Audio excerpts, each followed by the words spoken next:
വ്യവസായ മന്ത്രിമാരുടെ യോഗം ഡൽഹിയിൽ ചേർന്നപ്പോൾ 2022 ഈസ് ഓഫ് ഡൂയിങ് ബിസിനസിന്റെ ഫലം അവിടെ വച്ച് മന്ത്രി പീയൂഷ് ഗോയൽ പ്രഖ്യാപിക്കുകയുണ്ടായി.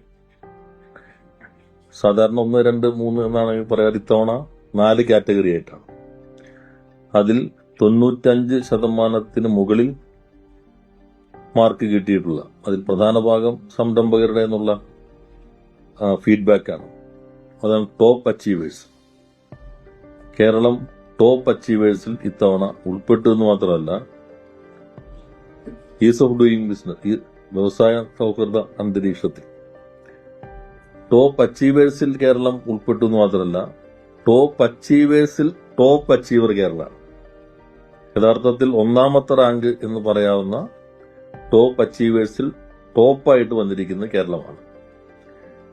അപ്പോ ഈസ് ഓഫ് ഡൂയിങ് ബിസിനസ്സിൽ നമ്മൾ 2021 28ാം റാങ്കിലായിരുന്നു. 28ാം റാങ്കായിരുന്നു.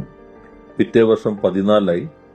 ഇപ്പോ ഫലത്തിൽ 1ാം റാങ്ക് എന്ന് തന്നെ പറയാം. ടോപ്പ് അച്ചീവേഴ്സ് കാറ്റഗറി വന്നതിൽ ഏറ്റവും കൂടുതൽ ടോപ്പ് അച്ചീവർ ആയിട്ടുള്ളവരാണ് 1ാം സ്ഥാനത്ത്. അങ്ങനെ കേരളത്തിനാണ് മന്ത്രി ആദ്യം തന്നെ പുരസ്കാരം സമർപ്പിച്ചത്. നമ്മൾ 9 എണ്ണത്തിൽ ടോപ്പ് അച്ചീവറാണ്. 2ാം സ്ഥാനത്ത് വന്നിരിക്കുന്ന ആന്ധ്രാപ്രദേശ് 5 എണ്ണത്തിലാണ് ടോപ്പ് അച്ചീവർ. ഗുജറാത്ത് 3 എണ്ണത്തിലാണ് ടോപ്പ് അച്ചീവർ.